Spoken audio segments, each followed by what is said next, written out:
فرمایا ان اکرمکم عند اللہ اتقاکم، کہ اللہ کے نزدیک تم میں زیادہ عزت والا وہ ہے جو تم میں زیادہ متقی اور پرہیزگار ہے۔ تو جتنا زیادہ تقوی اور پرہیزگاری اتنا اس کا مقام۔ لیکن ان لوگوں میں سے بھی اللہ تعالیٰ اپنی دوستی کے لیے جسے چاہے چن لے، یہ اس کی مرضی ہے۔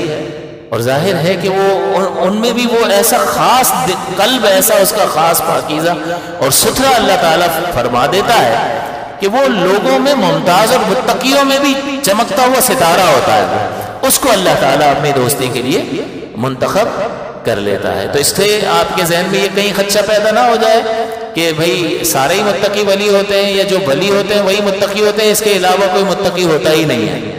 تو تقوی اور پرہیزگاری کی صفت سے بہت سارے لوگ متصف ہو سکتے ہیں، لیکن ان متقیوں میں سے اللہ جسے چاہے گا منتخب فرما لے گا، تو یہ اللہ کی طرف سے انعام ہوتا ہے جسے اللہ تعالیٰ منتخب فرما لے۔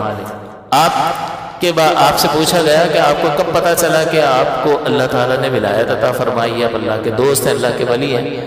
تو آپ نے فرمایا کہ جب میں 10 برس کا تھا اور مدرسہ پڑھنے کے لیے جاتا تھا، تعلیم حاصل کرنے کے لیے، تو جب میں مدرسے پر پہنچنے والا ہوتا تھا تو آواز آتی تھی کہ اللہ کا ولی آ رہا ہے، اس کے لیے جگہ کشادہ کر دو، اور پھر جگہ سب کشادہ کر دیا کرتے تھے۔ تو وہ آواز جو آتی تھی جیسے سب مجلس والے سنتے تھے، ظاہر ہے اگر یہی سنیں اور دوسرے نہ سنیں تو پھر تو وہ جگہ نہیں بنے گی نا۔ تو اعلان ہوتا تھا باقاعدہ کہ اللہ کا ولی آ رہا ہے، اس کے لیے جگہ خالی کر دو۔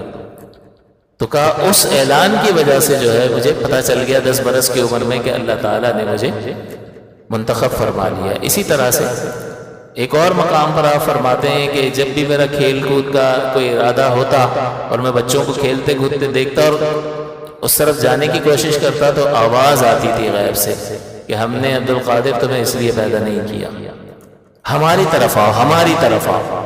تو جسے اللہ تعالیٰ خود اپنی طرف بلائے۔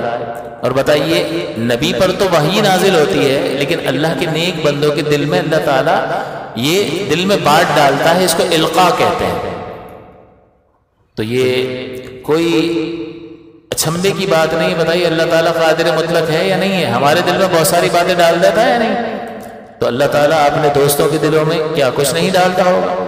تو یہ ساری چیزیں ایسی نہیں ہیں کہ جس کا انکار کیا جا سکے۔